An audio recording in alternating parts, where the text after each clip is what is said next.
He touches an object belonging to a victim of a crime. He claims that suddenly he is transported beyond time and space. A crime is reenacted before his eyes. He says he's reliving a moment in the past, in a place he's never seen before, with people he does not know.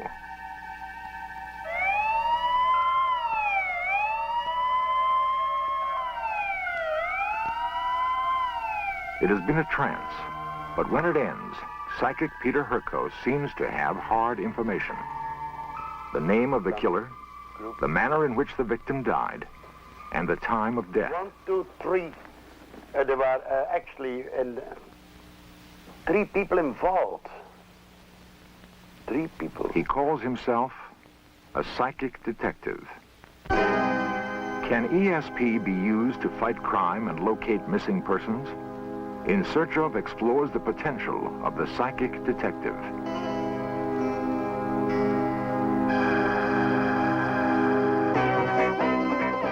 This series presents information based in part on theory and conjecture. The producer's purpose is to suggest some possible explanation, but not necessarily the only ones, to the mysteries we will examine.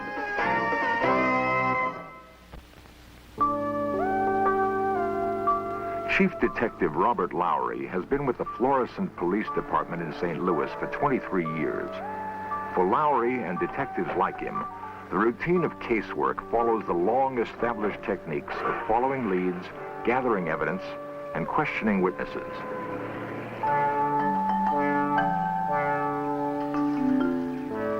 Two years ago, Bob Lowry broke with tradition in his effort to solve a kidnap case.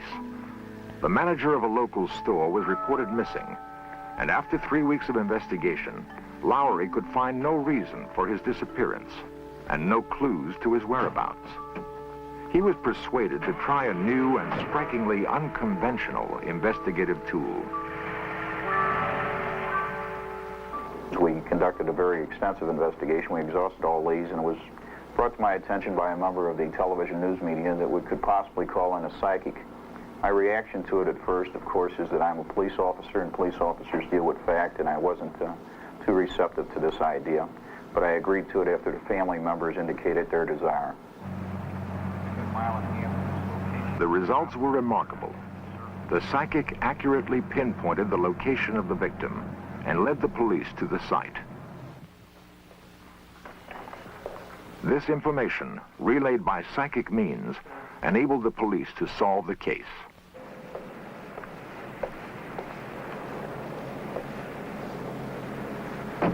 Extrasensory perception is the power of the mind to reach across time and space in a way that seems impossible. To know a thought when it has not been spoken. To see an event that has happened in a distant place. Scientists acknowledge that it exists, but don't understand how it works. Some believe it can be harnessed for practical use, and one way may be in the fight against crime. There are psychic detectives all over the country. The most well-known is Peter Hurkos, based in Los Angeles. Hurkos first visits the scene of a crime to get what he calls psychic impressions.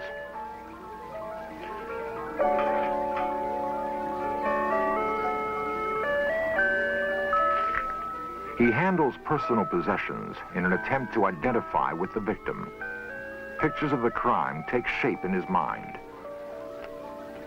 To date, he has worked on over 800 criminal cases. In Chicago, psychic Irene Hughes has received commendations from police for her efforts in helping them solve no less than 15 murder cases.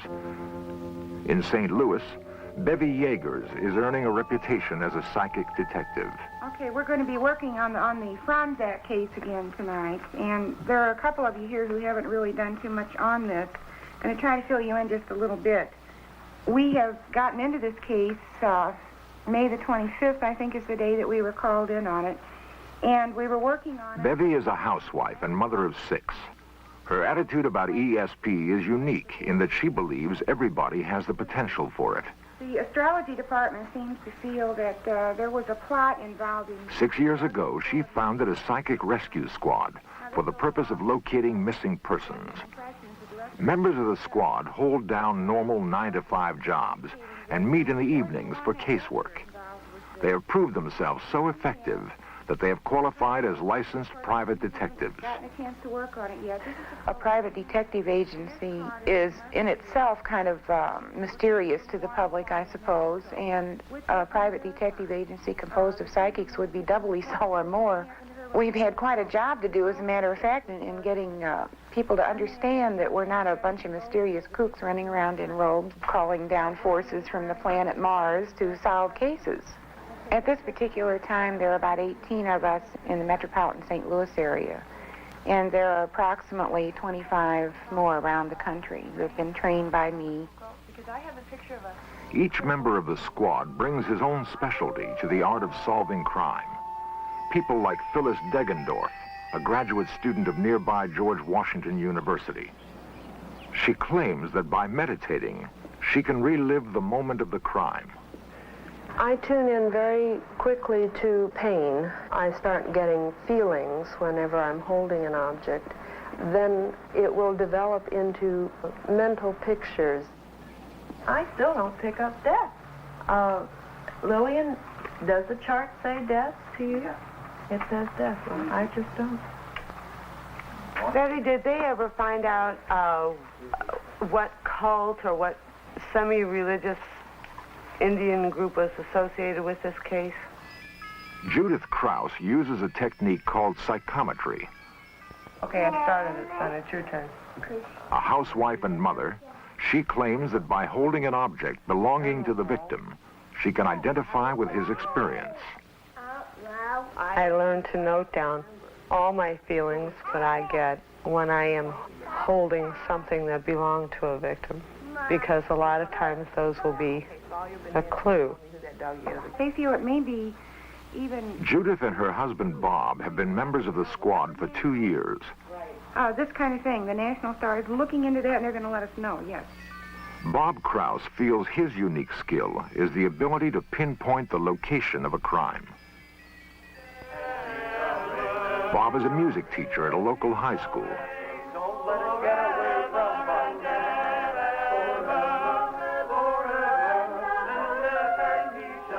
He says that he has learned how to overcome the barriers of time and space and actually project himself to the scene of a crime. I feel, if any, that my forte would be in visualizing an area where something might have taken place. We'd like to start with the map. Jim Miller, how about you? Okay. That's the Acapulco area. Jim Mueller was the first to join Bevy Yeager. His special aptitude is locating kidnap victims. During the day, Jim is a social worker for the city of St. Louis. A psychic will sometimes, in addition to having mental impressions, may have body feelings of pain or distress that could reflect symptoms of the injured person. Is anyone aware yet of any particular wounds or abrasions or anything on the body or where they're located? Almost any police force will tell you when they can't come up with the answer, they don't mind where the answer comes from. And if it comes from us, fine. We are at least a licensed, reputable group of people. We're not just, you know, some odd kook out on the street. Trying to pick up purely from the picture of the woman herself. 18 specialists. Each uses a unique psychic skill to unravel a crime. What I'd like to do also would be to give back the impressions to those... At present, the squad is concentrating on the case of a travel agent who disappeared while vacationing in Mexico. And then they told us that they thought they had... Bevy envisions that in the near future, psychics will work with law enforcement on a broad and practical scale. Her dream may not be so far-fetched. In only a few short years, Bevy herself has emerged from obscurity to become a detective with a solid reputation. It all began in 1971. Bevy's work in crime detection was triggered by the baffling case of a missing housewife. I think we ought to get down there if we can. Well, let's go. Fine. Let's go. Bevy would take up the search with her psychic sensitivity.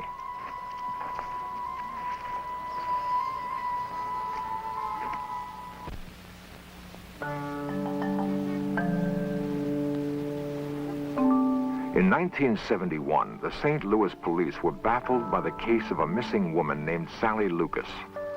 Known by her friends as a loving wife and devoted mother, she vanished from her comfortable suburban home without a trace. Every year, close to 80,000 people disappear, seemingly without motive. Sally Lucas was a classic example. Mrs. Lucas had last been seen leaving the Town and Country Shopping Center with an armful of packages. Detectives spent frustrating hours piecing together her last day. They suspected foul play. Police had scoured St. Louis but could find no clues to her whereabouts. 3 weeks from the day that Sally Lucas disappeared, Bevy Yeagers contacted the St. Louis Globe-Democrat, one of the city's leading newspapers. She had a hunch. Bill Fustel, the city editor, remembers her call well. So police were at a dead end. There have been no evidence turned up. I'm not sure psychics are always accurate, but I do think that there is something to this. She touched some garments and a powder puff of the missing woman. And she said at that time that she described the woman whom she did not previously know. She described her fairly accurately: short hair, short of stature, didn't smoke much. And she said she got a picture of some policemen bending over the car near a large body of water. The next day, Mrs. Lucas' car was found on the Gulf of Mexico. I called Lieutenant Kiriakis, and I said, I want to do something unusual, if we can do it. And he said, what? And I said, I want to bring the psychic out and let her sit in this car and see what kind of impressions she obtained. Lieutenant Kiriakis has been with the St. Louis police for 18 years. The veteran detective was taken aback that Fustel wanted to bring a psychic into the case. Well, my real feeling was that he's got to be kidding or he's putting me on just a little bit. I really didn't think he was honestly serious at the time, but he was. But Mrs. Yeager asked if she could sit in the car. I kind of sat back and I thought, boy, this is really going to be something. I'll be surprised if anything comes out of this.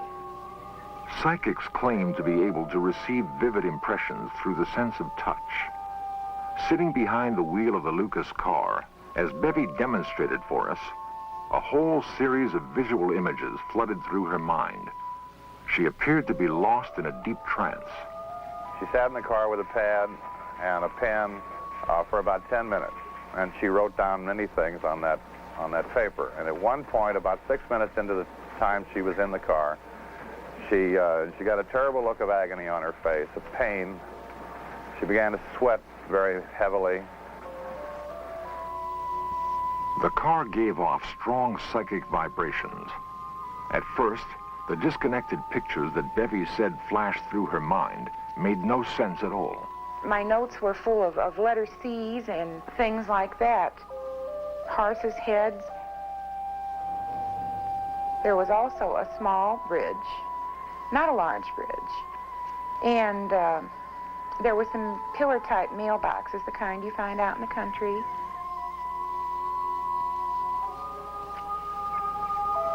I was leaning forward to either put the key in the lock or pull it out of, and as I did that, I was struck a very, very severe blow on the right side of the head.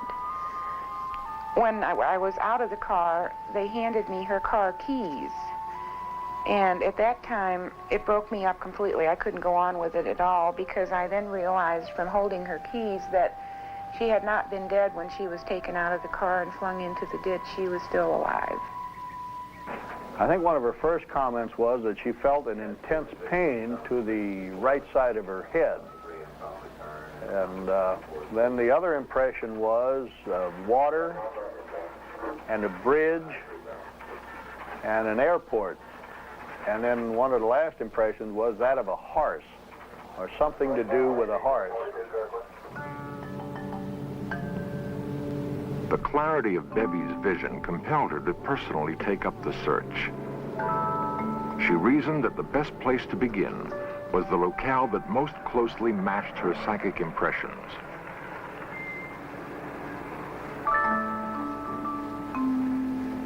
Bevy began to search the 10-square-mile area of Babbler State Park, just northwest of St. Louis. She was accompanied by her husband, Ray, and psychic student Jim Mueller. At first, the idea of penetrating such a vast and wild tract of land seemed hopeless.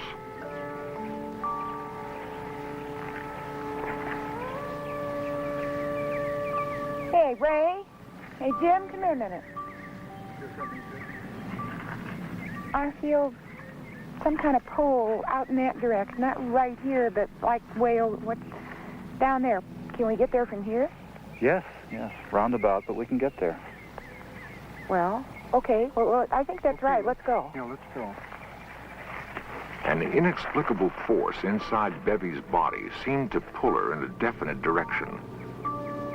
She had no idea what she would discover in the thick underbrush of Babbler State Park. As Bevy, Ray, and Jim followed the psychic trail, they began to notice significant clues that corroborated the mental images Bevy had received in Sally Lucas' car.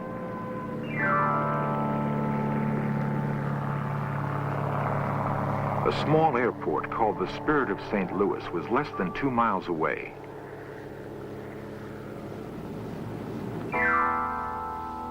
The Babbler riding stables, then the road sign, Wild Horse Creek, intersecting Highway C. Could this have been the C that kept appearing in Bevy's notes? A row of pillar mailboxes confirmed that she was heading in the right direction. And then, the final clue, one that came chillingly close to her psychic vision. Now, there's a bridge up ahead.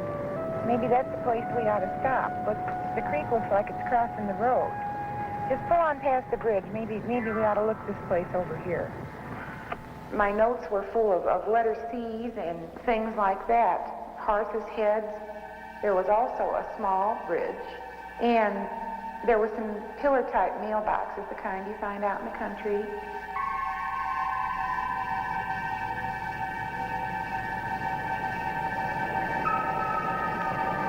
So finally we stopped the car and we got out and we decided that this area looked so right we might as well just look a little closer.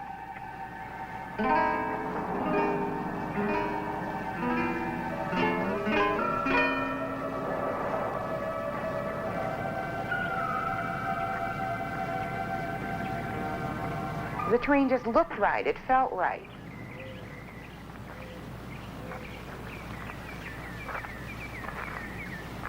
We started to tramp around a little bit. I can't explain that exactly, but there was a feeling in the body somewhere that there was something, and it was not far. It was almost as if my body was a magnetic needle, and it was seeking. It was honing in on a certain direction.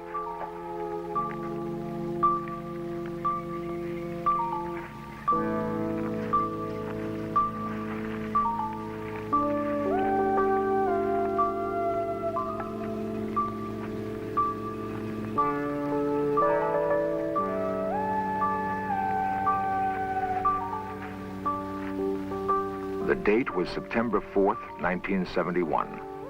They searched until the light became too dim to see any longer. Bevy was sure she was within a hair's breadth of finding the body and planned to return to the site the next morning. But the following day, a torrential rainstorm hit St. Louis and prevented Bevy from continuing her search. 2 days later, Mrs. Lucas' body was washed out of a gully in Wild Horse Creek. The body was less than 150 feet from where Bevy Yeagers had been searching.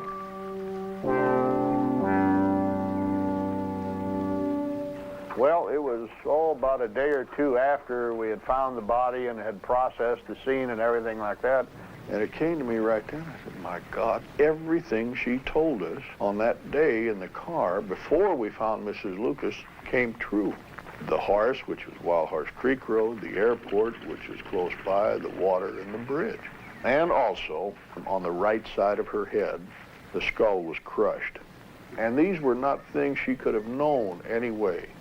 I have no way of accounting for it in any way. It was just a total mystery to me how she could be that accurate. What inexplicable force was it that compelled Bevy to search the ravines of Wild Horse Creek?